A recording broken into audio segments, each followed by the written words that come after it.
America आणि Iran यांच्यातील शांतता चर्चा पुन्हा होण्याची चिन्ह आहेत। परिणामी गुंतवणूकदारांचा विश्वास वाढला आणि भारतीय शेअर बाजारात तेजी आली। दिवसभरात सेन्सेक्स 753 अंकांनी वाढून 79,273 वर गेला, तर निफ्टीमध्ये 212 अंकांची वाढ होऊन 24,576 वर स्थिरावला। त्यामुळे गुंतवणूकदारांच्या संपत्तीमध्ये 3 लाख कोटींची भर पडली। दुसरीकडे क्रूड ऑइलच्या तेलातही घट झाली। अमेरिका आणि इराण युद्धाचे परिणाम अनेक क्षेत्रांवर दिसून येत आहेत। विशेषतः इंधन तुटवडा निर्माण झाल्याने जगभरात महागाई वाढतीये।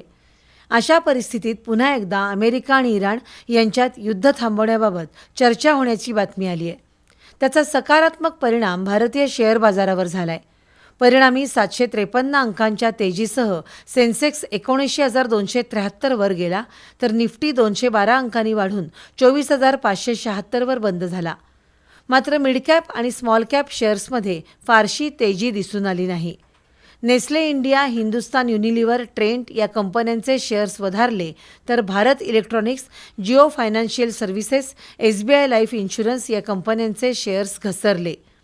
गेल्या महिन्याभराचा शेअर मार्केटचा ट्रेंड बघितला तर ज्या गतीनं मार्केट घसरतंय त्याच गतीनं पुन्हा वाढतंय।